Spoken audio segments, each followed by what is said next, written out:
All right. I feel like I ought to have my walking pad in front of me too, but I don't think I'll need that.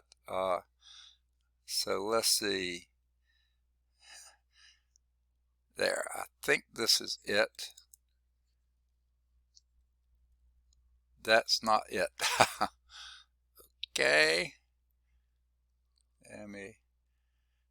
This is something about Zoom when you, there, that may be it. No, that's the one I just had. Let me try again.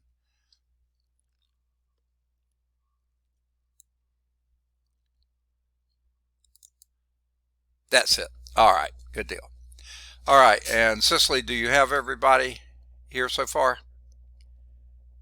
Yes. Okay, good. Yes. All right, I was hoping you could see them. Um, so let me start off with, do you have any issues, concerns, um, things that you want to bring up for the meeting?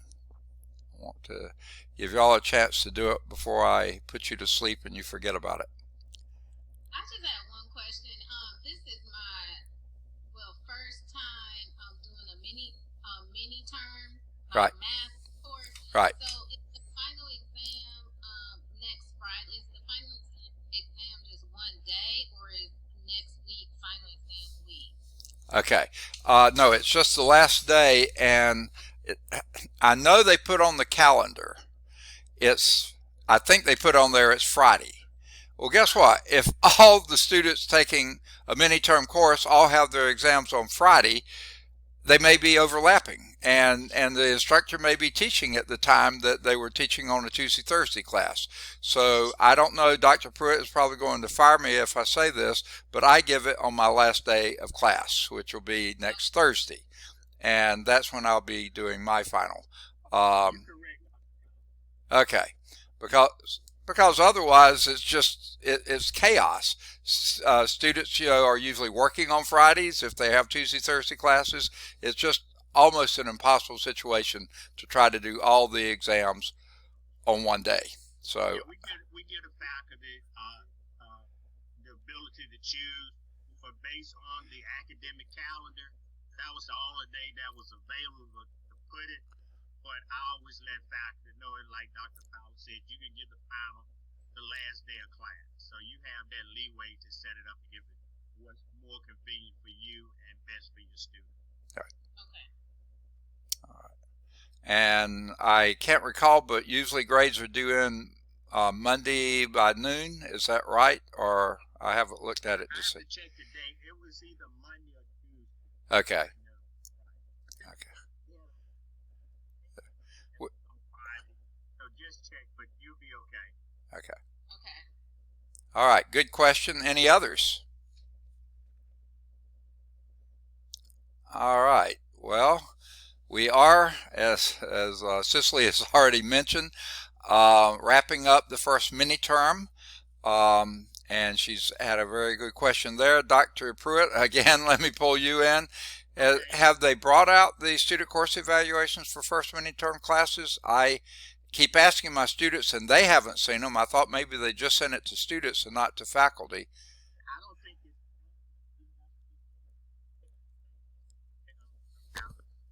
Okay, I'll you're check with Jamie. I haven't seen them, but okay. I'll check with Jamie.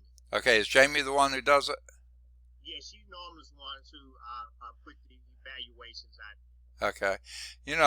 I'm glad I'm retiring before she is. I'm not sure how this place is going to run without Jamie Glass. I know. Yeah. All right. Okay. Now, the other part of that question is, will they work any differently under Banner? It seems like everything else works differently under Banner. Do you know if that's going to be an issue? Were they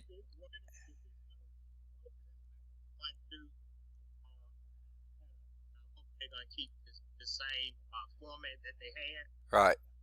Yeah, but I don't know yet. Even with the degree plans, they're still building degree works into Banner. Right. So I haven't heard if they're gonna have evaluations as part of Banner or not. They're Right. gradually adding things to Banner even now. Right. Falcon and things of that nature. that probably won't be ready until later in the semester, the beginning of next semester. Yes, I thought it was a capital idea to force us to use an unfinished product our first term, especially one that were virtual. It just was a great administrative decision here. Can we thank the Montgomery for that? I'm sorry. Exactly. Okay, that's it's crazy. Why couldn't they wait? It's not my fault. Yeah. Why couldn't they wait until the package was filled out, before they made us start using it? That's true. Okay. But there's a lot of training coming for faculty real soon. Oh, shucks. Will I be missing some of it? Yeah, you gonna Oh, man. But since you hate it so much, I'm gonna tell them to speed it up just for you. Well, I was already missing the Leadership Academy because they didn't ever call my name. So now this. They just got my number, I guess. Okay. All right. Putting all seriousness aside, let's get on with other plans for second mini term. Now, has anyone been following the how it looks like enrollment numbers are looking for second mini term? I've looked at just a couple, but mostly ones that deal with me. I found Banner very difficult to do very much investigative work on. I've figured out some things, but it's really a pain in the neck. How are numbers looking? Does anyone know? Second mini term numbers? I was actually trying to figure out how can we see, for those of us that have a mini term 1, if there's a follow-up mini term 2 on our schedule. Yeah. How can we Okay. Okay. Very good question, Wayman. The fall schedule, I guess, if you haven't realized this, was taken completely out of department chairs' hands, and what they did with it and how they did with it, I'm not certain. And I had it, when I submitted it, I had it set up so people could have second mini term classes afterwards, and for some reason people didn't like that setup. I don't know how the courses were chosen to put there and why they put the times in state and they didn't put any instructor names on them. So I do not know. The idea was that yes, you could pick up at least one second mini term class, and hopefully following one that was the first mini term for you. But I tried to do that for spring. I haven't seen the final spring schedule, but hopefully it is a little bit better off. I think they paid a little more attention to what we were trying to put in then. But it was new for everybody, so I can't answer that. Can anyone answer that? Dr. Pruitt, we're going to put you on the spot again. I mean, in terms of what classes you may have, Wayman, if you go into my law, into and then if you click on PRN sections, they'll drop down and you can see. And if you don't have a mini term 2, then if there's one out there, you can always let Dr. Fowler know and we can add your name to it. Yeah, I know Nyla's already been checking. Yeah, there's Mr. Wayman. It's if you go to the current students and you will see the schedule there. You click on the hyperlink, and this is how you see the numbers. Okay, say that one more time. Yeah. Yeah, just click on the hyperlink on the go to current students, and you will see the schedule. You click on it, and this is how you see the number. Now, if a class is full, you are not going to see it. It's not going to be available for the students. You are not going to see it. Okay. Thank you, Mr. Johnson. You're welcome. Well, those are the ones I'd be more interested in seeing because they may not have an instructor listed. That's really convenient. Thank you, Banner. How did you manage to figure that one out? Okay, so I know, since we're on this subject, Mr. Rossi, you had sent an email and said, could you have these 2 classes? Did you notice if those were well populated or not? One of them has 24, one is is one that it's similar to that Math 112. It's Monday, it's Wednesday, Friday. So we can combine these two classes, the night classes together, and it's have 4 or 5 the other class. Okay. Oh, wait, someone's trying to come in and I can't see who it is because Zoom likes to black. Oh, here it is. Miss Spencer's coming in. Good deal. So you got Miss Spencer, Cicely. Okay. Yeah.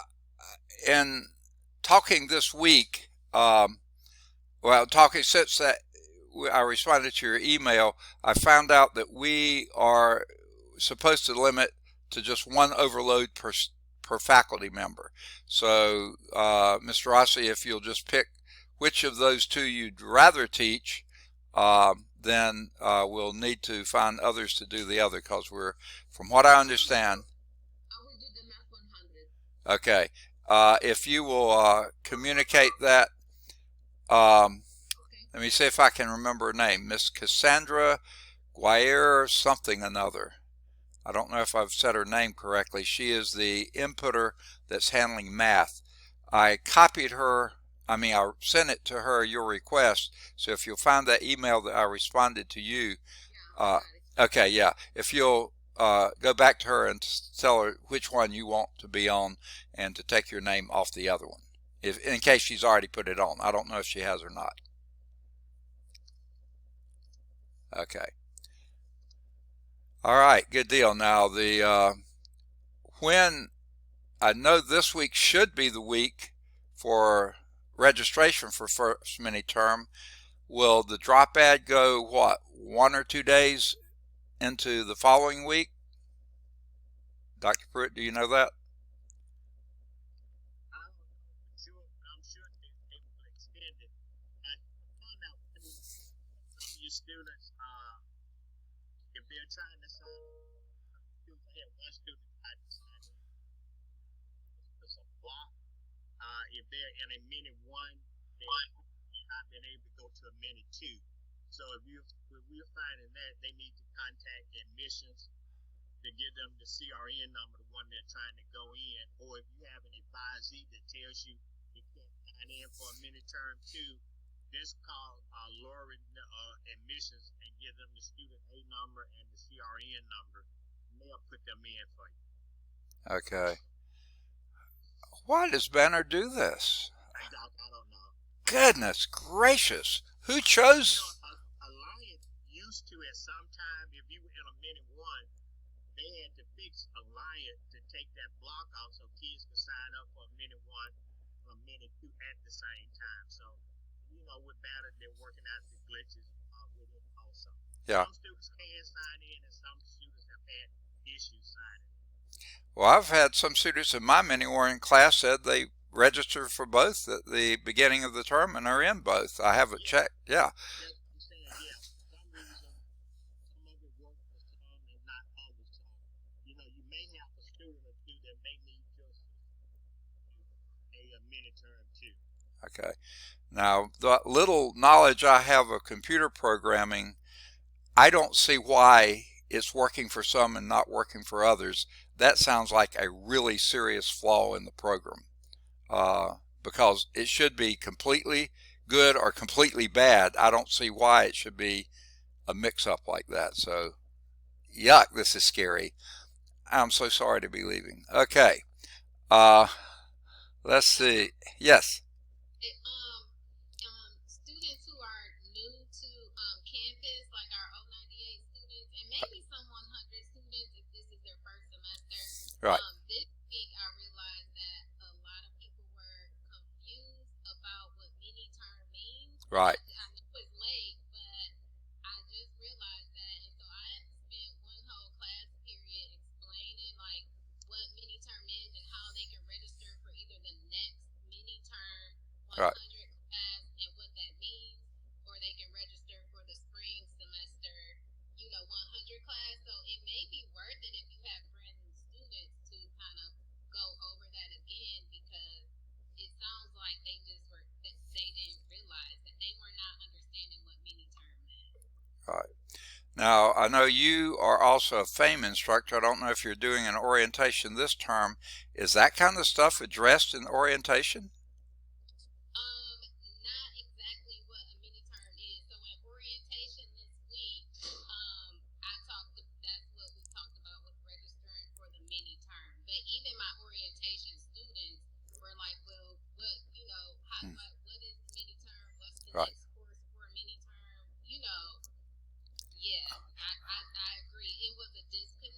with Right. them even understanding what it means to have a mini term. A lot of my 098 students thought they were taking 098 again for the second mini term.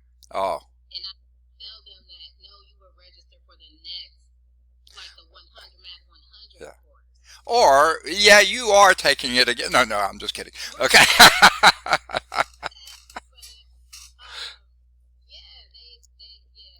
Okay. I had when I brought that up, I brought it up, and I thought that I was just mentioning it, like saying, hey, registration is open for second mini term, but I ended up spending half of the class Right. talking about what a mini term is. Right. Yeah. Well, that sounds like something that should be put into the orientation curriculum.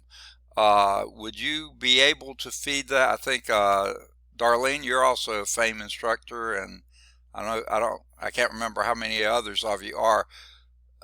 See if you can feed that in, because that sure sounds like something that needs to be addressed to brand new students so they'll know what we mean by mini terms. Right. So, like, I was thinking if the Math 100 mini term for mini term 2, if the Math 100, if the class rolls were low, it could be because some students don't understand to register for Math 100 in the second mini term.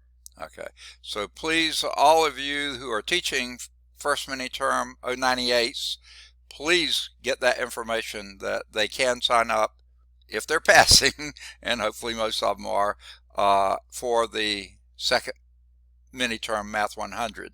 Or like Cicely said, they can wait till the spring too, but the idea was to move them through while it's fresh on their minds, and they got the mini term open, so take advantage of it. Yes. Well, Dr. Fout, okay, never mind. Go ahead. No, go on. No, you were saying moving them through fast, and that. Okay, go ahead. That's fine.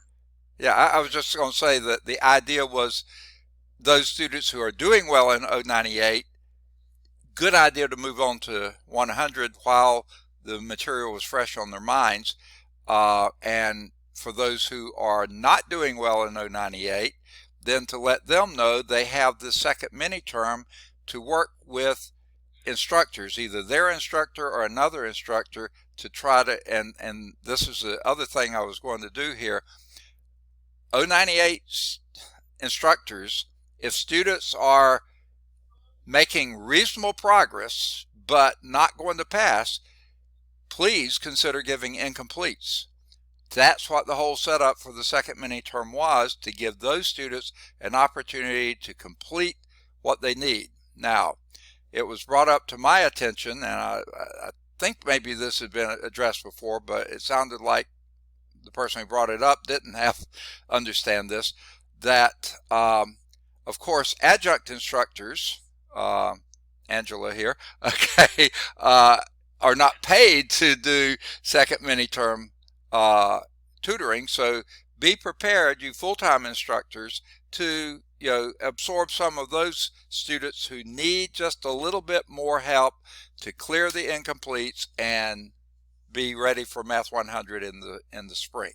So that's the idea behind the mini terms, to enable them to progress faster, to have continuity in the course rather than having, from Thursday of one week to Tuesday of the next week and they forget what they had done, having the 1 day a week type thing, or now 3 days a week and stuff like this. And by the way, in the spring, I put just about all the mini term courses Monday through Thursday. I know y'all will hate missing your Friday classes, but get over it, okay?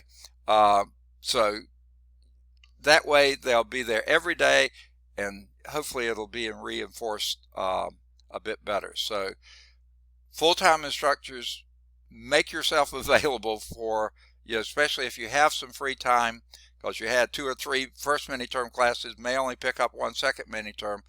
Try to and adjunct instructors, please encourage them to get in touch with someone who is available during that time, and we can work that out.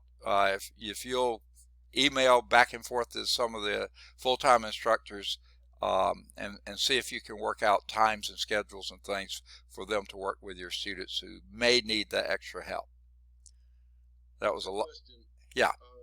We're still advanced advancing 98 students with a D? I don't know the answer to that one. Yes. Yes? Okay. Just wanted to make sure. Okay, I guess I missed that the first time through. I didn't know we were, but I'm just a department chair. What do I know? Okay. All right. Okay. Good luck, you 100 instructors. Okay. All right. All right. All right. Anything else on second mini term? So anticipate, as Nyla was just suggesting, that we might have to be combining some sections and things like this, which of course means canceling some sections when we make the combination. So I'd like to ask as many of you as can, especially if it's a class that's following up your class, like first mini term, then your second mini term, even if you're not listed there. If yours is being canceled, try to get in touch with those students and help them find a way to a second mini term class.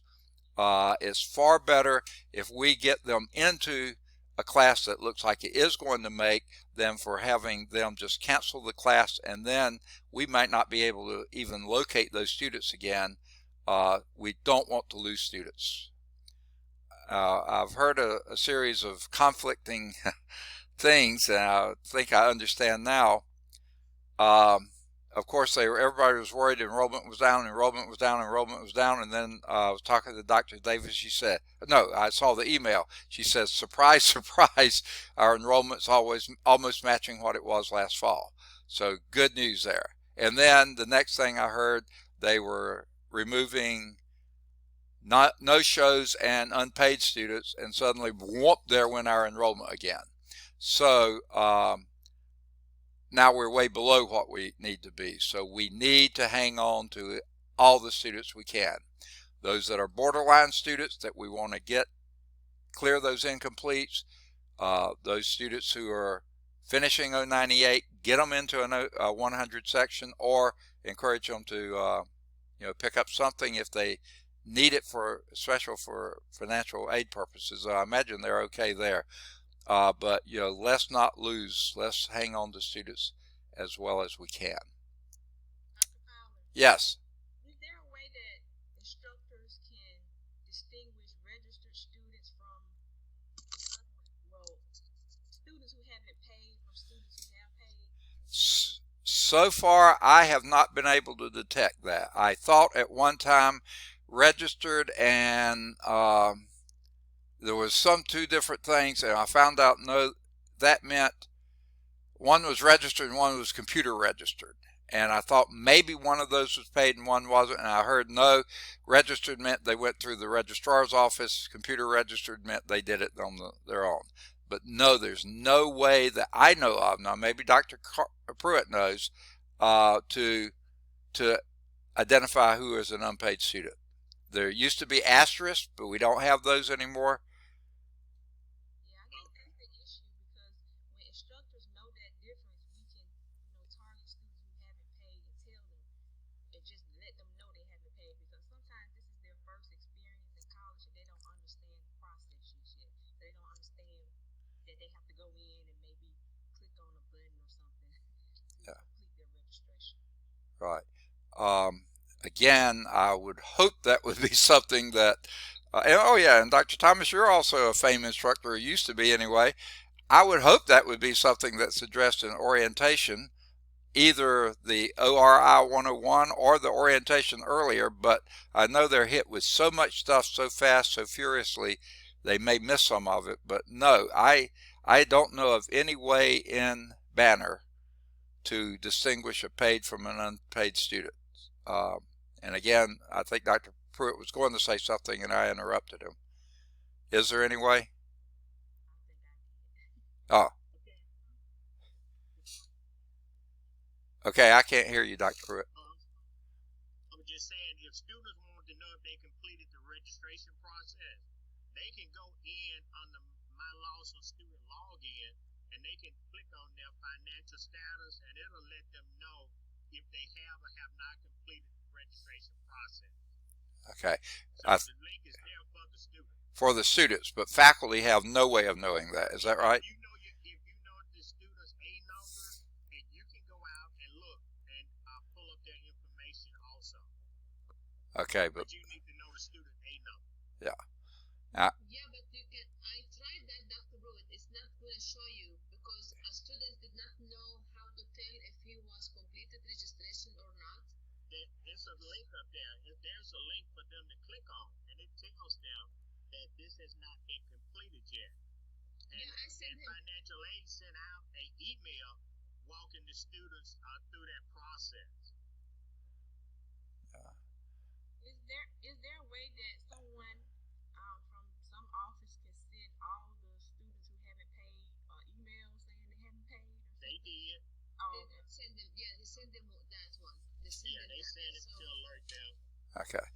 But I imagine, and this is just a guess from past experience and some current experience, I do not believe that students are reading emails very much at all. And I know they aren't reading anything on Blackboard. We have all this great, fantastic template up there that we have to update and upgrade and everything every week. And I have students ask me something that's exactly right there, and I take them in class to the template and say, here it is right there. You know, they're not reading any of that. So that template is keeping us busy, but I can't see much other benefit that we're having from those templates. But that may be my bias. I don't know. All right. But to answer your question, Shawanda, I guess it. And Nyla, did you try the A number route and you could not see their financial aid information? I did. Yes, I did. And the students, he tried to do it as well. He couldn't tell, so we just called the admission and they helped him out. Okay. Well, I guess that's another option. Just send them all to the administration, and then the administration may figure out this is not a good system. Okay, so maybe it will. I don't know. Wow. Because I can't see. The problem is we cannot see what the students see from their sides. Right. And then I know that some students have a thing called confidentiality thing on it, and that may block us from seeing some of their stuff. I don't know. I don't know if it does or not, but I do know that some of my students, when I look at the summary class list, I think it is, some will have confidential by their name and some will not. I asked Lori what that meant. She said that means they don't want their information given out. I said, we aren't supposed to give anybody's information out, are we? She said, oh yeah, you're right. So I don't know if that means anything or not, but I wouldn't be surprised if it wouldn't block some people from seeing stuff. And I don't. the thing is, I checked his holds, and I was checking his holds to see if he has holds or not.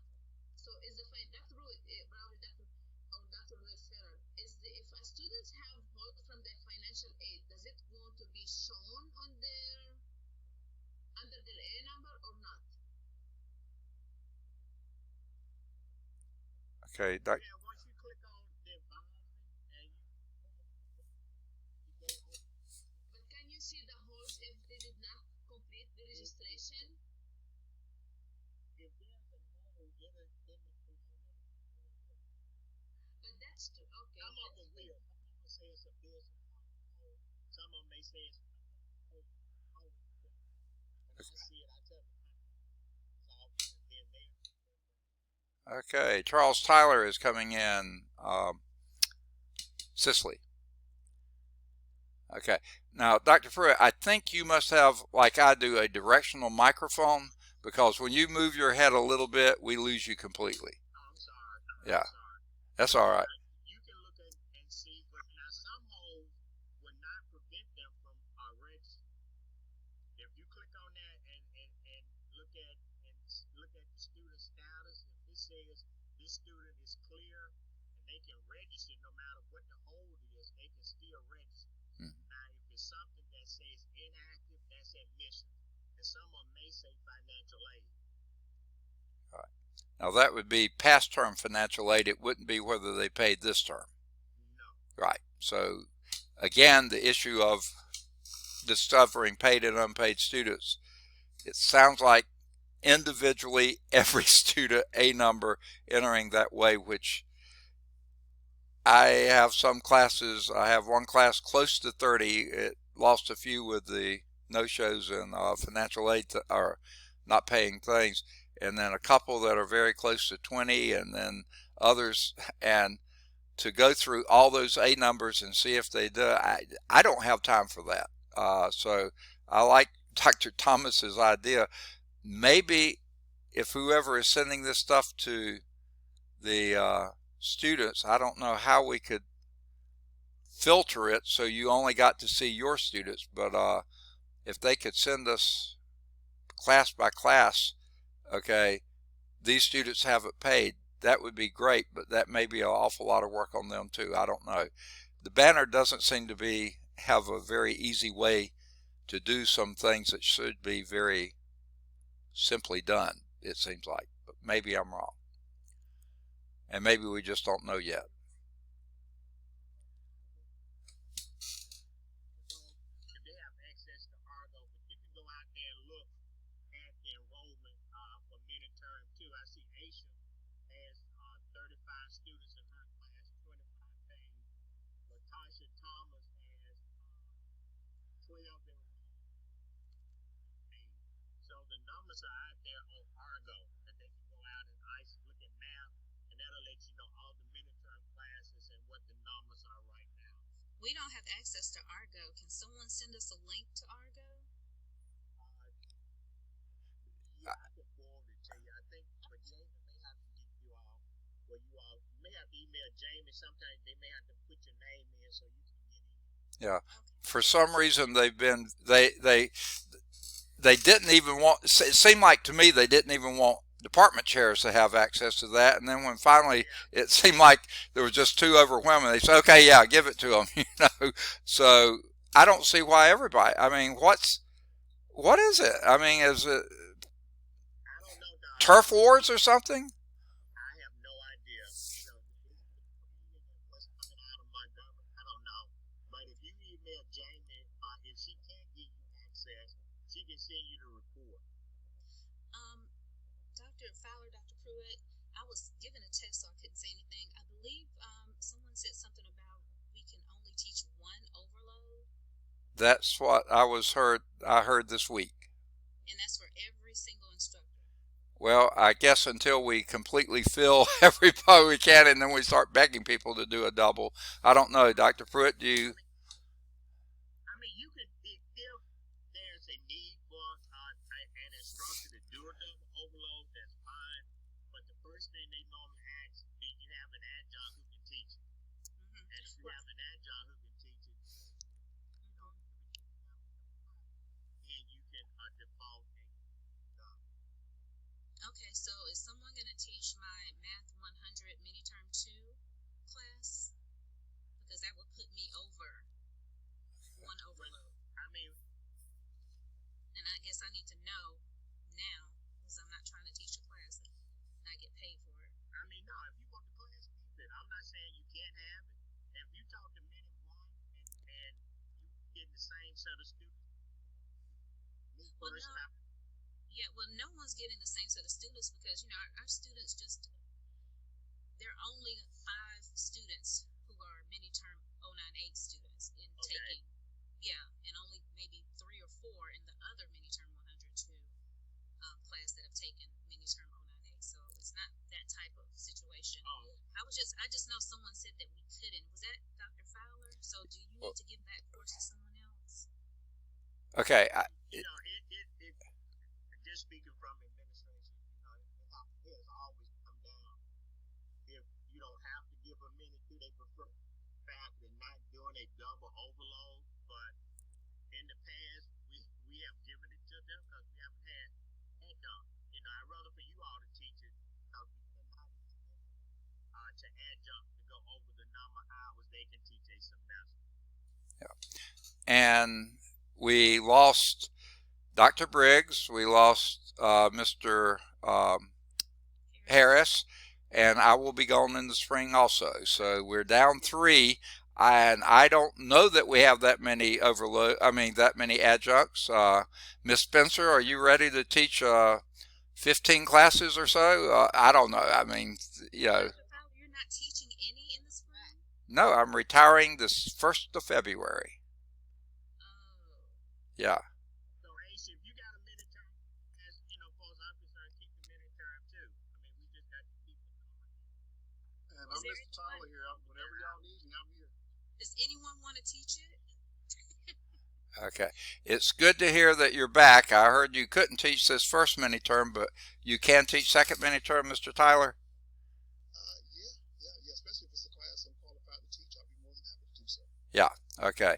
The trouble is I don't think we have that many 098s listed for second mini term, but if it would free up someone who then could do the other, we might be calling on you. Sounds like a plan.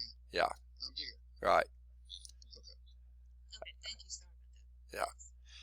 And yeah, so, and I think if I don't know, I don't think I can pick up another second mini term class, because right now I'm listed for the 6 full terms that I've got now plus 2 second mini terms, so I don't think I can pick up another one. So it's for this term. Spring, nope, not gonna be here. Okay, gonna be gone. Okay. All right. I think we just completely trashed first and second mini term now. So Nyla, back to what I said to you earlier. It may be you can teach a second mini term, but we've got to just make sure that we've got everyone filled as much as we can before we start giving the second mini double overloads. I'm sorry, double overloads. Okay. I just have the 5 classes. I do not have Right. Yeah, but one will be, yeah, one will be, yeah. because I had 2 classes and they gave it to somebody else. Yeah. Yeah, that's fine. Okay. So, Well, you can teach mine. we'll see. Okay. So there's, I may have to sign off. I have a 1 o'clock. okay. Well, we'll try to wrap up, but thanks for being here and your input, and we'll have someone to blame if you leave, and we'll say, well, Dr. Pruitt would be the only one to answer that one. Okay. Okay. Okay. All right. How about spring schedule? Have any of you seen that yet? Have you got any issues with it? Anything you wish were different on it?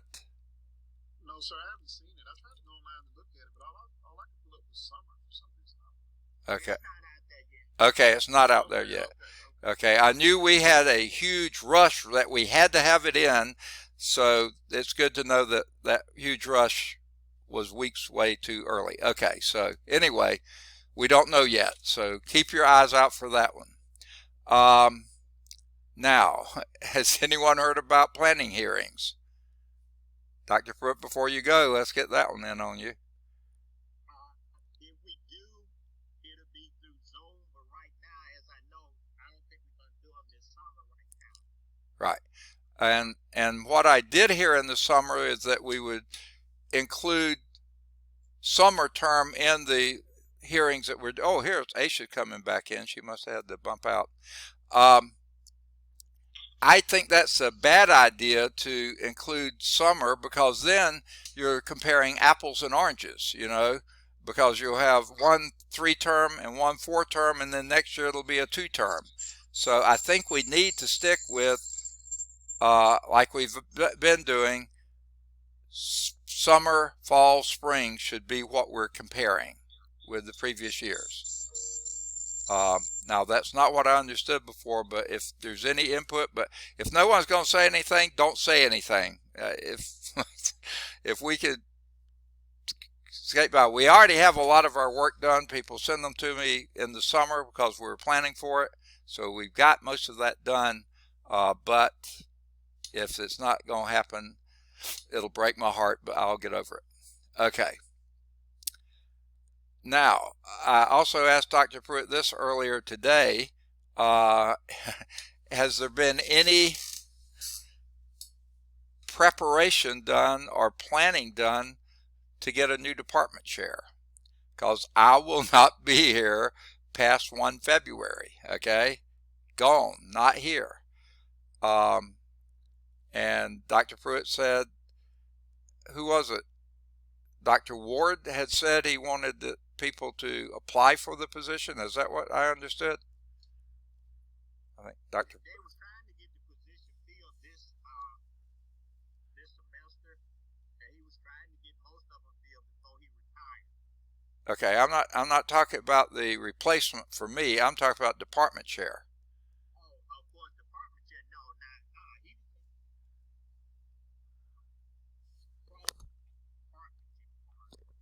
We cannot hear you, Dr. Pruitt. I said the department chair. That was not was a full-time math teacher. Of course, the department chair, Dr. Crawford can decide that. Okay. Well, I thought you said this morning someone had said they wanted people to apply for it. Dr. Crawford, yeah, he Oh. said that if and I think for lately all the chair positions they put them out there for people to apply, and then they still got to do that right now. He may want to do. So those of you all that are here, if you're interested in doing it, they may advertise for you to apply for that spot as department. Okay. Okay, but no one knew that yet. So, okay. No, because again, that's just I don't think you can make all decisions on that. Now, I'm pretty sure you can do it before you leave, Dr. Fowler. Okay. Get your I think Dr. Pruitt should be chair again. He doesn't have anything to do. He doesn't have anything to do. So, okay. I'm gonna retire with you. You better get your paperwork in. Okay. Well, I wanted to bring that up. I didn't know Dr. Pruitt was going to be here, but I wanted to bring it up so that if any of you did have a hankering to do so, then let someone know that, and so we can start moving that way, because I really want to be able to affect a pretty good turnover. And since we can't do it person to person, it's going to have to be remote, and it might take a little bit longer. So if anyone is really wanting to consider that, get that information, I'd say, to Dr. Pruitt. Would that be fair to say? Because I don't want to, I'm not. Okay. All right. So, and that way, if they do come out with this thing of applying for it, Dr. Pruitt will say, yeah, I've already had this many people express interest or disinterest or whatever. Okay.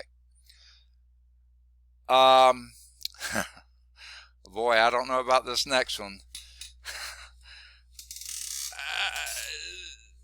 Blackboard Ultra, did y'all have to sit through all those sales pitches from those 4 companies, Blackboard, Moodle,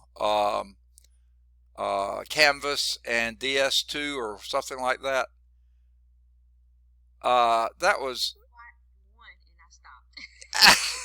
I don't blame you. I thought I had to do it, so I wasted an entire weekend basically, and I could not tell a dime's worth of difference till toward the end. I started looking for things I wasn't hearing a group say, and it was an enormous waste of time, I thought, but frankly, it sounded like to me the other folks were ahead of Blackboard on making it more user-friendly for students on mobile devices. That's the thing I heard just about all the others focus on so much, and I hardly heard Blackboard mention that at all. They may have mentioned some, but and here's what alerted me to it. I have so many of my students, that's how they're doing their virtual classes, not on a computer, on their phone. And I know some of you right now are on your phone. So that's, I mean, it's and it sounded like the others are really doing that well, but I could not hear that Blackboard was doing that good a job on it. And that's why I think, thing I mentioned earlier, I have to take students, walk them through how to find the things on Blackboard that I already went over. I recorded going over it, and it's all out there, but it's they're having a hard time with that. So I'm maybe y'all are liking Blackboard Ultra, but I'm seeing more and more places where it's coming up short, it seems like to me. It's the same. I have on my Blackboard Ultra. I don't know if anybody else has this issue, but when I use the whiteboard, the students can't hear me, and I don't understand why. And if I play a video, they can see the video, but they can't hear the video. Okay, that's on Collaborate? On Collaborate. Right, okay, yeah, okay. Yeah. When you go to share the screen, there's a feature at the bottom of that screen that says share audio. You have to click share audio when you share the screen. Oh, okay. Even what about the whiteboard screen? Click that too on the whiteboard, or Whenever not? you share your screen, like a YouTube video or something like that, there's a little option at the very left bottom corner that you have to click on that says share audio. Oh, yeah. It's a different share audio link, Cicely. Okay. Thank you. I had no idea. And I use Microsoft Whiteboard and I share my screen when I use Microsoft Whiteboard. Oh, okay. I was using the Collaborate whiteboard, and every time I write, they're like, "Well, we can't hear you," so I have to write first and then talk. Clunky. The Collaborate's whiteboard is a little clunky. I normally use Microsoft Whiteboard. Okay. Now, I have to go, Dr. Fowler, for okay, my Student Scholars meeting. okay, I'll look over the notes. okay, does, Before Dr. Thomas goes, can I just ask, can we get you guys to help us out? I know she sent out an email in terms of many students that you think would be good for the program. I know she's recruiting for the STEM program in general, and I'm trying to get some students for LSM. And they send me the list of every STEM major at the school and send out emails. And I've only had maybe 2 responses, and that hasn't come up successful in terms of getting them to apply. So definitely need some help there. I don't know what the numbers are looking like for the program in general. I know on the LSM side, definitely trying to get some more numbers because we're real low right now.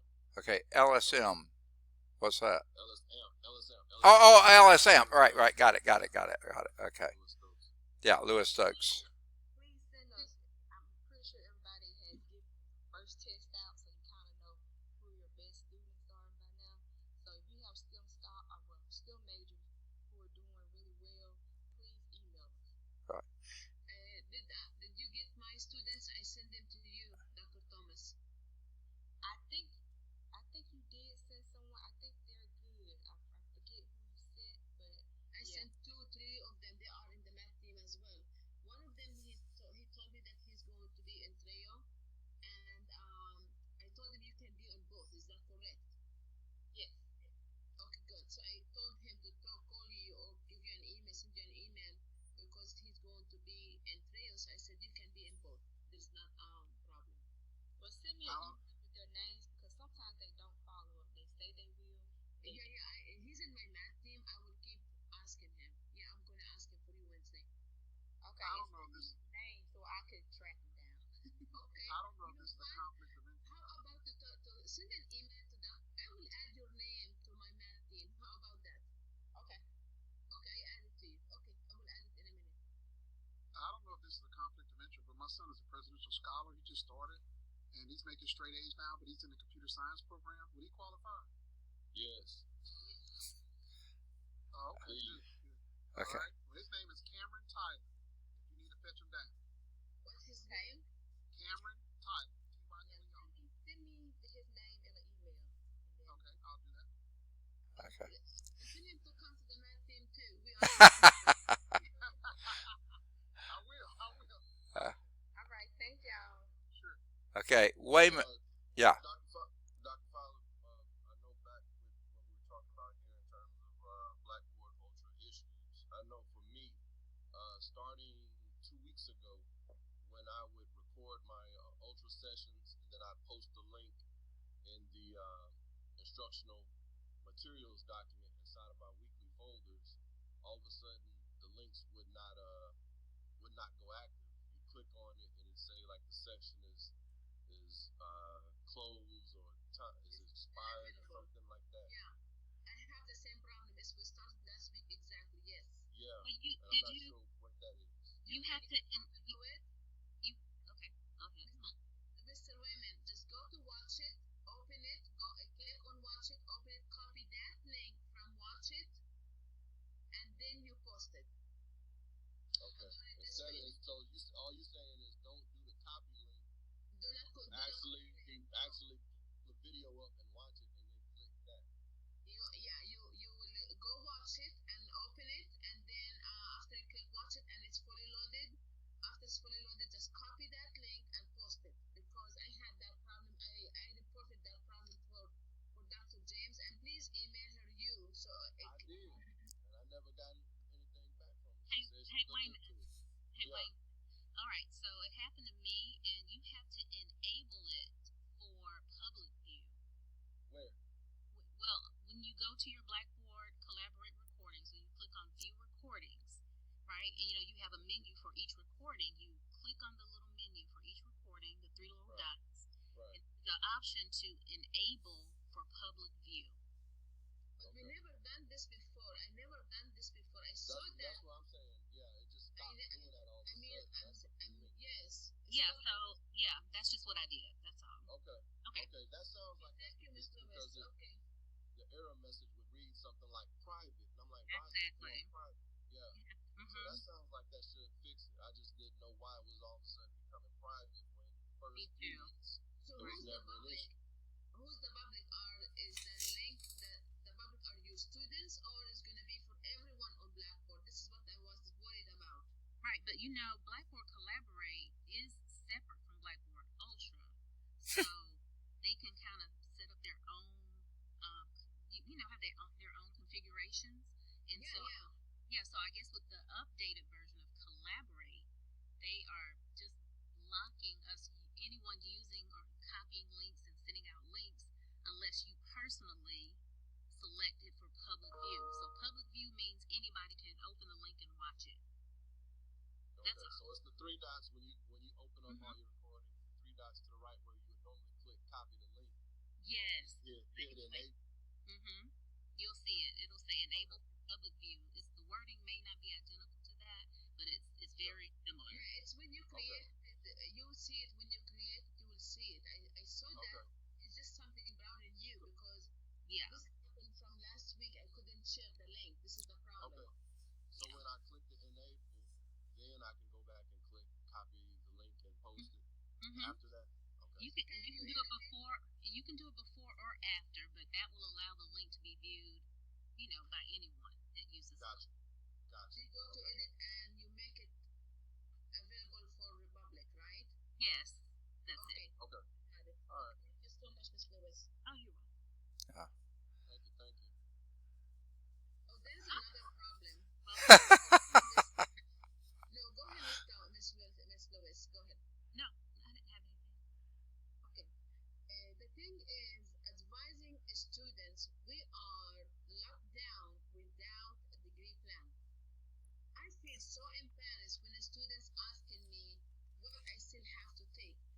Right. Okay, because if he's a former student or she's a former student, and I can put his degree plan from the old faculty suite, but it's not updated, so I do not know what he still need to take and what he or she need to already done. Right. And in the new banner, we do not have the degree plan. So what is what we have to do? I mean, I feel so embarrassed when I tell the students, I do want you to take a picture or save you the PDF form for your degree plan and send it to me. Yeah, I know. I've just basically been telling them to pull up their transcript and then compare it against the catalog, because I know all of the department chairs had to submit the catalogs with all the various options and like some general electives for each of the majors. So that's all I've been able to tell them because, like you said, you don't have access to be able to kind of direct them personally. Just another example of why we are using Banner when they don't have Banner ready for us to use. It's crazy. Miss Spencer, you need something. No. Oh, okay, okay. I saw your light come on, so I thought maybe you did. Okay. All right. I didn't know that would be so big. Okay. We hit all the bad and ugly. When have we? No, never mind. No, okay. Wait, I have one more. Sure. Okay. Good. Is anybody having a problem with like course copy? Because like I know I created the template for Math 116, so I know everything that was in there. But then when I went to copy it to my Math 116 course that I'm teaching, all of it did not copy all of that information that I originally put in the template. Last week I had a problem to copy just a folder and it did not copy the folder as well. That's yeah. So I just find out last week too. Before they will tell you some you cannot copy, but this past week I wanted to copy a folder from one class to another. I could not copy none of it. Yeah. Well, then the templates were a waste of time. Yeah. Okay. And I can't even use PowerPoint, the videos, like that was the whole template. I think the best way to do it is just simply email Jim and tell him to do the copy because it's flawless when he does it on his end. Okay. All right. I think Jim will be looking forward to retirement soon too. I don't know. Goodness gracious. Well, he doesn't mind those. Those are like quick fixes. Oh, okay. Good. All right. Well, I'm not going to send them any. Okay. Never mind. I'm writing it in. Okay. Yeah, and the templates was another thing. I have finally gone in and things that I never use, I've just deleted. Maybe I'll get fired for that, but you know, it was just so much in there. I'd have to scroll looking for things, and things that I've never used, I just go and delete. So I don't want to suggest that you do that too, because I don't want to get you in trouble, but I don't care. Okay, go ahead. Tyler, can we all discuss and come up to some type of consensus about proctoring for the spring semester using a proctoring service? Okay, we certainly can discuss it. I won't be here, so Please. okay. Every class that's virtual or online needs to have proctoring as a part of the fee service. Period. Thank you. We got to do something because and I'll just make one quick statement, but it's not that the proctor is needed to watch the testing. The proctor really is most useful because they help with all the technical issues. You know, making sure the student gets into the test, logs into everything they need to log into, and helps them with their computer problems. They can take over the student's computer and update and do the updates and patches and all that stuff that we can't do. And so, I just would like everyone just to think about it because, you know, if we have a group of students, I know with 098s, I mean, I have students that they'll just tell me, oh, I couldn't click on it. I couldn't get in. And it's a wrap. And then for me, it's makeup after makeup after makeup, and Yeah. they never do their test. So it just puts a lot of, I don't know, work on us that is unnecessary, and we can't do the things that we really need to do, which is teach the students, tutor the students. We're worried about technical issues. Yes. Technical support issues. If we're not technical support, I'm not technical. I've turned into technical support. Right. But you know, it's just it's a bit much. So if we can just all just come up with a consensus, if you don't want to use ProctorU, let's decide on some other platform. But that's just me personally. And if we're not going to do it, tell me now so I'll know. And we don't want to use respondents. I know I don't. No, respondents doesn't work because it doesn't have a live person to help with technical support, in my opinion. Thank you. Okay. So I'm hearing ProctorU, and now what you said at the very beginning, everyone should be required to use it, or that's the one that you recommend that everyone use? What were you saying? Build ProctorU into the fee for the course for every virtual online course. Okay. And that is going to involve some administrative side of things, right? Yeah, because I think they, I guess there's some kind of coding or something they have to do in order to make sure that that's added as part of the fee for that course. So how are they doing it now? I don't understand. Well, I know they do it and they specify it for all online courses. Right. They sent out the email, I think in spring or somewhere around there, where they were asking about specific, asking instructors specifically what class did they teach and did they want Proctor U. And my thing is, I sent in that I wanted them, but we saw, and I think it was in one of these meetings that Dr. Davis sat in on, that the classes that we had requested to have Proctor U available for, that maybe only one or two classes actually ended up having it laid out as a fee. So now you're stuck trying to have students utilize the service, but and now pay a fee retroactively, right? Right. So let's just try to make it more policy where if it's online or virtual, the student needs to know Proctor U is going to be just part of the testing. Okay. Now, is there any issue with financial aid paying for Proctor U? I'm hoping not, but does anyone know? I don't know. I'm not sure about that. Yuck. Okay. Yeah, I wish Dr. Pruitt were still here. Would it be if it was just part of the? It seems like it should. It shouldn't be, So. but I don't think it would be. but I get surprised all the time. Like I had a student, and I don't know the whole story. I'll admit that at the very beginning. But she took my Cal 2 in the summer. She did have an incomplete, but she got it cleared before fall began. Okay, I did all the paperwork, everything was there. Then she tried to register for Cal 3 this fall, and it wouldn't let her. Banner would not let her do Cal 3. And so she registered for Cal 2 again, thinking drop add that would be easier than trying to add later. She was just totally confused. I didn't know all that was going on. I just knew she was in my Cal 2 class and she had already passed the Cal 2 class. So it was so crazy at the beginning.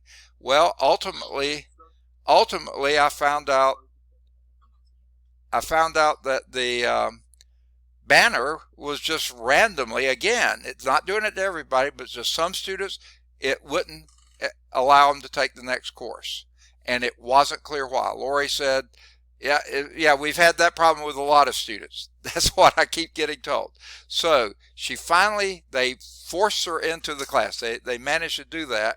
But in the interim, financial aid must have dropped her from the thing, because it dropped her Cal 2, and that's what she was trying to avoid doing, and then wouldn't pay, and then she got removed because she hadn't paid. And I don't think she knew she hadn't paid. She thought it was still covered. So it's just I'm just getting surprised all the time with what Banner, financial aid and stuff. It seems like nothing is working well together. So that's why I asked the question, if we have that in there, is that going to be something that's going to then throw something else off? But it sounds like it's a great idea. I think Proctor U will think it's a great idea. If an instructor doesn't use Proctor U, then I guess the school just gets the money, or does Proctor U get the money? I don't know. I'm not going to be here to worry about it, so I don't know. Is there anyone that doesn't want to use a proctoring service, or? I don't know. I don't know. I can't speak for adjuncts. I can't speak for. No, I mean, yeah. To the people that's in the meeting. Yeah. Well, I'm not going to be here. So, yeah. So everybody is in favor of using proctoring, and you're okay with Proctor U. Is that what I'm hearing, or not hearing, or whatever? Okay. I mean, online policy is basically where the midterm exam and the final exam, for sure, have to be done through Proctor U for all of the gen ed courses for online courses. Right. And when you think about it virtually, when they're taking a midterm exam and a final exam, it's no different than an online student. Okay. Well, now, Because it's being done online, so I don't think it should be regulated. okay. Now, I don't know if I'm supposed to or not, but I don't usually give a midterm exam. I give chapter tests. You know, I don't give midterm exam. That's just another thing to put in the middle of the thing, which may not fit very well. And I'm with you on that. I'm just saying, as of right now, I'm just saying, just the current policy states that any kind of exam, whether midterm or final, has to be for an online class. Right. And a virtual, taking an exam virtually is pretty much the same thing as being in an online class taking an exam. So if not for anything else, just for the exam alone, it should be mandated that we have Proctor U watching the students just so we know it's their work when they're submitting these exams online. Right. Okay. That's all. Now, whether or not for the test, we could debate that. I'm just saying in terms of on the books right now, it's already required for exam. So it should be, since everybody has to at least give a final exam. Yeah. Proctor U should be a service that is built into the fee structure for the course for anything virtual, because that's what we're requiring of anybody taking an exam online. Okay. And I agree with you, Dr. Fowler. I don't give, and I teach an online course and have been using Proctor U for a long time. My tests are not midterm tests and final tests. They're just 2 tests. Right. So, because that's the contract, students pay. Well, what's built into their tuition is a $50 fee for 2 90-minute tests. Okay. Right? And so those 2 90-minute tests, for whatever they are, students have to take those with a proctor. Okay. Proctor. And if you think about it, it's still a reasonable price, because that's even for makeup. That's for if there are technical problems and the student has to reschedule over and over and over, Proctor U deals with all of that. We don't even have to deal with it. Okay. And for the same price. Right, because if there are technical issues, their technical support team is supposed to work with the student to fix that. So they have to be responsible for getting that student into that test and working with them and their computer and all of that. Okay. Yeah. All right. That sounds good. Does anyone have problems going between different types of computers, like Macs versus, IBM type computers? That's what we used to call them. Windows type computers. Does Proctor U have any issue with that? Is that a seamless thing? No, it's seamless, but it's like every other company. Chromebooks, you can't use Chromebooks for online proctoring. Okay. So even with my students, when I thought we were using Proctor U, I put in the syllabus, just start working on, borrowing someone's computer or, for your test when the test time comes around, if you have a Chromebook. But yeah, Chromebooks can't be used for respondents or any type of proctoring service. Right. Okay. All right. So it sounds like we're okay. Now, Aisha, did you say you only give those 2 tests, or you give other tests that are not proctored then in your online course? Yeah. In my Math 110 course, they take 4 tests.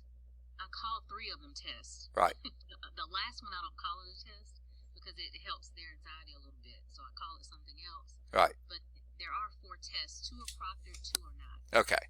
All right. Okay.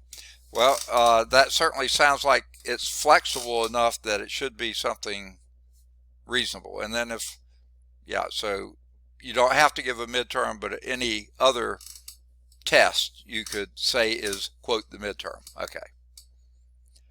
All right. Well, I'm okay with making that a request from the department, unless I hear objections. There's an awful lot of silent people out there. So are there any objections to that? Everybody's okay with it. Okay. So Cicely, if you could put that somehow as an action item for administration to move on. I know I'm going to be in I can't think what they call it, academic standards committee meeting in 2 weeks. Is that something that should come before that, you think, or is that something Oh that yeah, it should be? definitely. Okay. Well, then I may get that to Rose and Dr. Pruitt because I think they're in charge of that. So, all right. So yeah, sounds great. All right. How are we doing? I understand the templates aren't working as well as planned, and they're an enormous. I don't know if everyone remembers Betty White starred in some movie that dealt with Facebook, I think it was, and she actually won an award, Oscar or something like that for it. And she said when she was receiving it, she said, "Yes, before the movie, I didn't even know what it was. And now that I do, I find it a tremendous waste of time." So that was her comment about Facebook. And frankly, I know y'all put an awful lot of work, some of you did, I think a lot of you did, into putting those things together. And it's there, like Cicely said, they're turning out to be, I don't know, I'll leave that alone. Okay. Adjustments to banner, I think we've already beat that into the ground. Any other items that you want to bring up, talk about, address? You mentioned going back on campus in the spring. Are Oh, you going to? yes. Okay. This was and I thought Dr. Davis was going to try to come, but evidently her meeting ran over or something. So I'll read you verbatim what she sent to me in an email. She said, "The main thing I wanted them to know, meaning you folks, in the spring, the college has decided to bring back some, highlighted or bold, some face-to-face classes. We are following other models that have worked at other colleges. Such classes will be taught in, it should be in, it, she has is, very large venues only, as in auditorium, lecture halls, blah, blah, blah, etc. Plexiglass will separate the faculty member from the students. Again, classes will be held in very large spaces to ensure good social distancing practices are upheld. Also, please let them know, know, that we could not keep labs separate for the spring." Okay, now I know what I'll let you know what that is. "Creating the two classes in the system was a nightmare on many faculty and very confusing.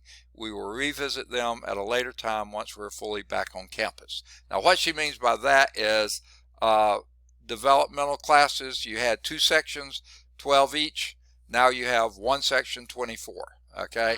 Great. Yay. Okay, and then I think the instructor is listed as the instructor for the lab.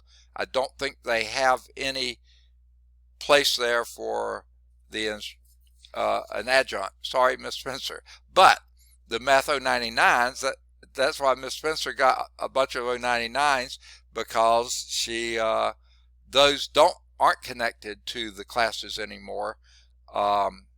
They never were really well connected, but I tried to make them they were, but they wound up getting all over the place. So that's what she's talking about there.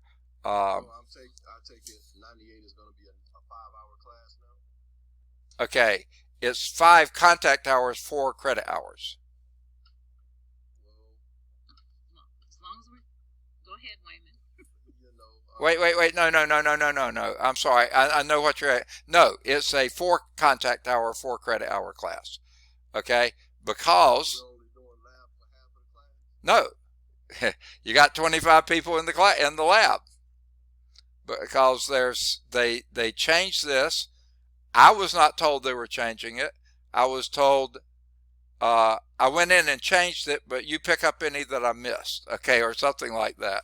That they stop doing the 12 and 12s and just do one 25-hour, 20, I'm sorry, what am I talking about? 24 students. Yeah, 124 student class, and it only has one lab attached. Now, because they're mini-term classes, they are 2 days. And what I said, and y'all may really hate me for this, but I'll be gone so you can say whatever you want to. I said, well, let's make them, the vast majority of them, Tuesday, Thursdays, because we always cheat the Monday, Wednesday people, because Martin Luther King Day, Memorial Day, Labor Day are always on Mondays. And so already you're half a week behind. The Monday, Wednesday classes are behind. And then, for instance, this term, guess what? Veterans Day happened to be on a Wednesday. So Monday, Wednesday classes are a full week behind. And last summer, rather than having the 4th of July holiday on a Thursday, which would have been very good to do, they put it on a Monday, so we were then a week and a half behind on Monday, Wednesday classes, because they started on a Thursday last summer. So it was, I've griped and complained about that so many times that I went on and said, let's do Tuesday with Thursday. So y'all are going to have some heavy Tuesdays and Thursdays, but it gives you some time Monday, Wednesday, probably to have a little bit of a breather. So that's what I said. If you don't like it, talk with the new department chair. I'm sure they'll be very understanding and will be able to change it for you. But that's what I was directed to do. It was not my decision. In fact, doing the 12 and 12s was not my decision either. I was told, oh, we did this, and this is what's going to work. So we went with it, and now they say, oh, this is a nightmare. Well, it was your nightmare. So anyway, sorry about that. Okay, so our math classes will not be the ones that will be on campus. I don't know the answer to that one at all. Who wants to be on campus teaching math in the auditorium behind plexiglass? I will not be. And if make sure you tell them. Well, maybe Gerasi, Mr. Rossi. Ma'am, do you plan on teaching yours on campus? I asked yesterday Miss Rose, or the day before yesterday when I was in campus, and she said that I have 3 classes on campus. Where and what we are going to do, I have no idea. And she just told me I have 3 on campus. So wow. I am not sure how it's going to work. I'm not sure where. I did not ask any details. See, I didn't know that either. I mean, see, I'm just a department chair. I don't know these things, so I don't want to discourage the next department chair, but I would say get on out there and find out, because they do these things without notifying department chairs at all. Now, so if we have an issue with the schedule, are you going to help us, Dr. Fowler? I will do all I can the schedule for spring, Yes. I can still have up until February 1st, I have input, okay? But I can't change anything. They've taken away all department chair, what do you call them, rights to do anything to a schedule. Everything. We can send in the request. I don't ever know for sure that it's done unless someone feeds it back to me that it is done. And they have opened up, like they said, the Argus. They have let us have access to that now, but that was just because they were so swamped and they couldn't do everything. Well, they found out they needed us to do something. Why faculty member can't have it, I don't know. Why we couldn't have it in the beginning, I don't know. Why you have to be back on campus, I don't know. So, Nyla, you have no problems with being back on campus? How about? I'm sorry, I was muted. To be honest, I am terrified. Okay. Because it's I have 2 cousins, 2 of them are doctors, both of them have it, and both of them under breathing condition issues now. Right. They are on machine, both of them, and they are very young. Yeah. If I were here in the spring, I know I wouldn't be back on campus because of my health. I would, if I weren't retiring 1st of February, that would be enough to make me retire, because I could not do it. Right now, I don't go anywhere. I mean, I don't go to the grocery store. Karen does all. I mean, the few things I have to do out of the house, but I could almost name them on one hand what I've done since March. Okay, so yeah. I don't go nowhere. I go to Publix. Yeah. 15-20 minutes max, and I will go home. Yeah. That's it. And Nyla, I really got scared when you got a fever and were sent home. You tested negative, I guess. Yes. Oh, that's so good. I was so worried. Um, and Wayman, how are you doing? Did you survive without catching it, or did you have a very mild case? Mild case. You did have, so you did Yeah. get it. But your wife was really sick, right? Yeah. Okay, I'm so sorry. Sorry to hear that, Wayman.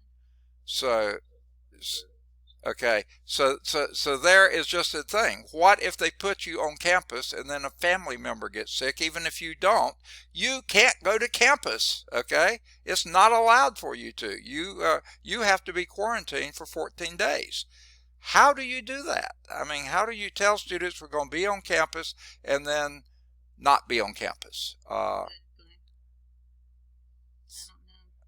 I don't know. I can see with us, we have on the Birmingham campus, we have E104, we have that computer lab where students can be there in the lab if they don't have a computer, and we can cast to the room virtually. Right.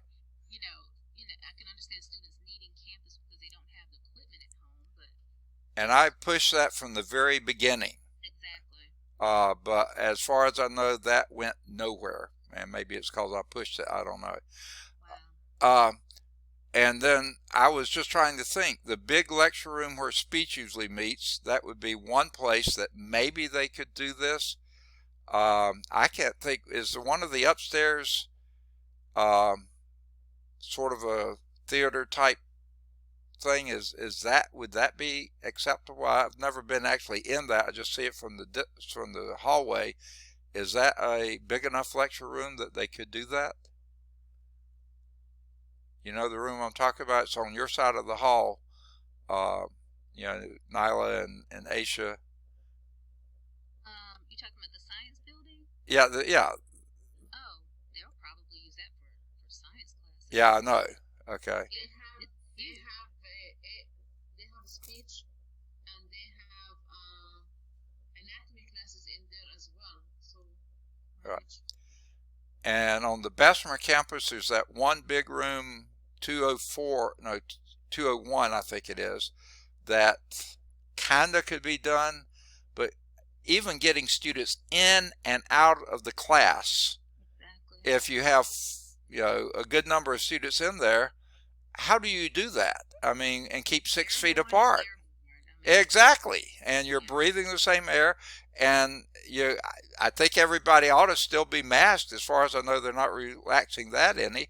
So, oh man, it's a mess. But then, except for that, on the Bessemer campus, the only other place I could think of was the auditorium over there in the Ethel Hall building, because all the classrooms are small on the Bessemer campus except for that one lecture room on the A building, and then the auditorium in the other, and the Ethel Hall building. I don't know of any others. Now, maybe there are some others.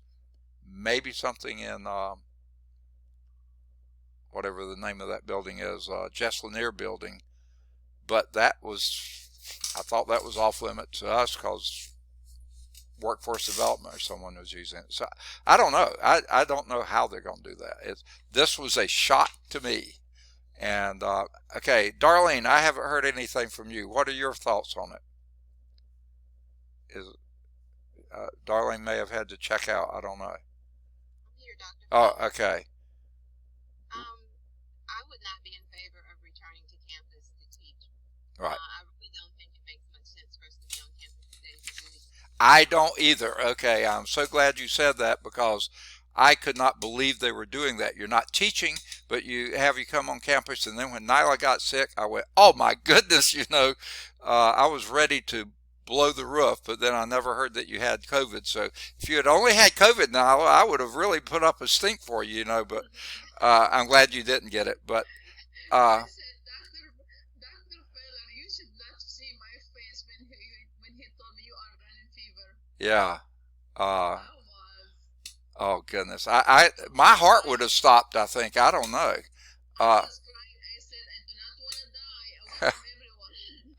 Right. So I have yet to hear what the rationale for being on campus 2 days a week is, And I'm so glad for those of you who have been able to get out of it, you were able to.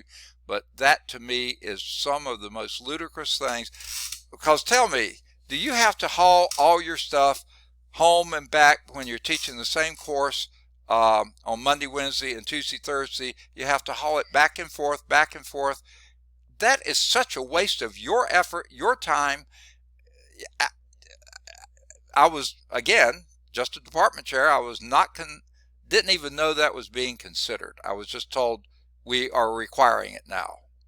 And if I'd have had a chance to say anything, I would have been screaming from the rafters, which I think is why they're accepting my retirement. So, Right now, it just seems like the cons for being on campus far outweighs the pros of being on campus, and the risk of being on campus is way greater. So why even take that chance when everything is going okay right now virtually? Why oh, take the risk, you know? I know. Honestly, when you think about it, when you're talking with anybody about the differences between, let's say, virtual or online learning on campus, usually the argument for being on campus or in-person learning, I guess, is about engagement. Well, if being on campus and being in the classroom helps engagement, how are we going to be able to make that announcement, be able to make that argument when everybody in the classroom has to be socially distanced anyway? So what kind of engagement are you going to do? I can't come over to you as the instructor and stand over your shoulder and say, hey, what about right here? Look at right there. Or I can't say, you guys group up and talk through this. So I can get better engagement in a virtual or online environment than I can in the classroom now if we got to maintain social distance. Right. Exactly. Wayman, I think is that they are not hearing that from us because with administration, well, certain administrators, they have been bombarded with complaints, students needing help, not knowing what to do, all of this stuff. And to them, they think that things are not going well in the virtual environment. They don't hear our side and how well things are going in our classrooms. They just hear the complaining and this person can't do this and that person can't do that. And they're always having to answer emails and help students. And they've never had to really deal with technical issues and helping students and email students like we do. So I think they need to hear from us about that, and that would probably change their mind. Well, you're far more generous than I am, I'm afraid, because I think they were told they have to be on campus, and they think, well, then if we have to be on campus, they have to be on campus. I don't know. That's what my gut feels like is happening to me. I may be wrong. Like I say, I don't feel very generous on that statement, but it's Yeah, sometimes when they get word from someone that, oh, this teacher is not even teaching their class, they just assume, well, other people are doing it. It's yeah, they can tend to kind of group a group of people into one group, yeah.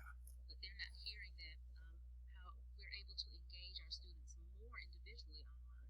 Right. I just think they don't hear it. They don't know what's going on because maybe they're not listening either. So. Oh, that would be a shock at first, wouldn't it? Never. Oh no, oh, my microphone was on. Oh, sorry. Okay, I thought I was muted. Okay. Um, the on what Wayman was saying, I would far rather be teaching in class than I would be virtual. I mean, I want to see the whites of their eyes. I want to know whether I'm losing them or not. This virtual stuff, they could have their name up there and be out of the room. I actually had one student. I can't believe he did this.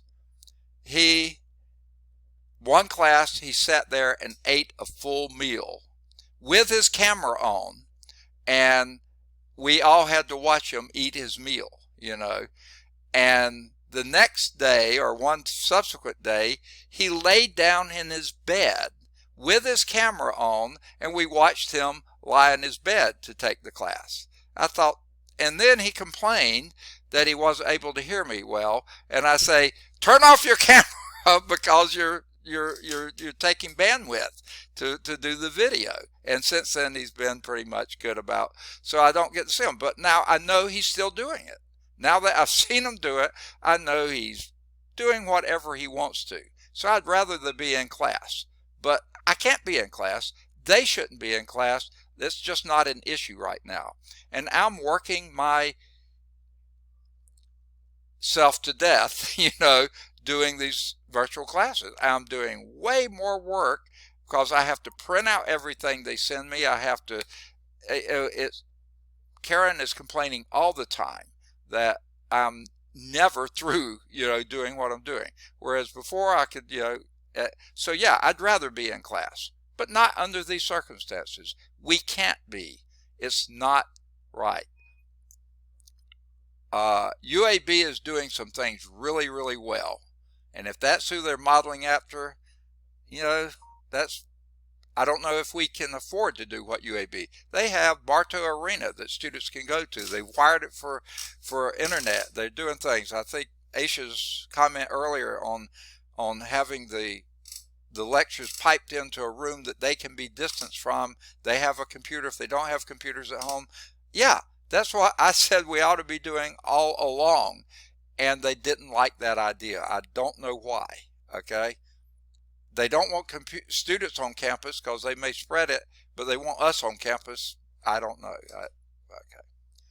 So that was the news from that one. Here is one other thing that I did want to say, and this is just my little pet peeve thing here. Anything you can do to encourage your students to vote, to get registered to vote, and I want to say it to you too. If you need to take some time off and can do so to vote, do so. Now, Karen and I, we've already voted. We went down to the courthouse and voted. We stood social distance apart from everyone. It took us at least a full hour to do it, but it was worth it. So I don't have to go on election day and be in a long line, and standing in bad weather and stuff like this. So I encourage everyone listening here, if you can, go on and vote ahead of time. If you can't, if you need to take some time off that you're working just without stop, which I think some of you are because I know I am, be sure you take off the time. And encourage your students to too. Encourage them to get registered. I think late October is the deadline for registration. I don't remember the exact date. And so encourage them to get registered and to vote. I think this is, I care about my country, and I'm afraid, I'm really scared. Dr. Fowler, I'm glad you said that because I was going to ask you if it, like I have for week extra credit assignment of registering to vote. Oh, excellent. That was okay. But I have it hidden right now from the but I'm glad you brought that up because I didn't know if that was an okay assignment. It's extra credit, so right. Yeah. Of course, it won't count against them. Yeah. What do you do for students who are already registered to vote? Do they'll get the credit? Yeah. And do you have any that are less than 18? I don't know that we do, but do you? I did not ask. Oh, that's a good point. Yeah. Yeah, I don't know. Yeah, but yeah, okay, but I think it's a great idea, and if they're less than 18, go on and give them extra credit too. Yeah, yeah. If they want to vote. Yeah. If they promise to vote next year, okay, whatever, right? Okay. Because it's we can't tell them who to vote for, of course. I would never do that, and I even sometimes, when some of my students, I don't even want to encourage them to vote because I'm afraid of who they're going to vote for. But I think we need to push this like crazy. That students need to.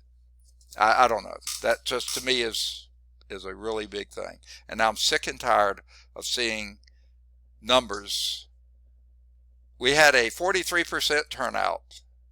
That means 22% of the people decide who wins. Because if 43% turnout, 22 is a majority. that's not a democracy. I don't know, but that probably shouldn't be in the meeting, but I couldn't help say it. UAB sent something. This is what reminded me. They're not giving people off, but they are allowing them to take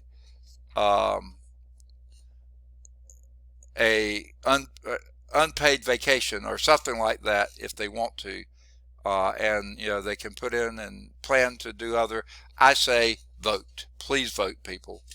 Vote early, not vote often, but vote early, and please. All right. Any other issues? I feel like I've been doing way too much talking. Okay. I guess. If there's a way for you to get them to send you the schedule or print out the schedule early, will you forward it to us? Yeah, if I can get it. I don't know that they are going to do that. If they do send it for one, see, I thought it must be already out there. I hadn't looked for it yet. I see the numbers in my second mini term, so, but that's been since the beginning. But oh, you're talking about spring schedule too. Yeah, spring schedule. Yeah, I haven't seen it since we were forced to have it in by a certain deadline, as if if life was going to depend on it. And now they've sat on it for weeks since then. So I don't know what's going on. But yeah, if I see it, I don't know if I can get it under Argos or not. I'm not really good at Argos yet. But if I could figure out something like that, I'll try to do it. But I've got a mini-term class ending, as most of y'all do too. This week is not going to be a good week to get a lot of extra things done. So maybe after this week, maybe I'll have a chance to do so. But I'll try. Especially if they send me something, I'll try to send it to forward it to all of you. All right. Okay. Good deal. Any last thoughts, parting shots? Okay. Great input, people. I learned so much from these meetings. I don't know why I don't have them more frequently, except I don't like meetings, but boy, y'all had great feedback for one another, great feedback for me. I really appreciate y'all so much. This is not the meetings part, but the camaraderie of you, the math faculty, is the thing I'm going to miss the most of anything. I'm going to miss the students. I love students. I enjoy them. But boy, y'all are a great bunch. So the rest of it, banner, I might be able to live without. Okay. All right, Dr. Fowler, we appreciate you. Yeah. Thank you. Everybody, you all be safe. Yeah. Be very safe. Take care. All right.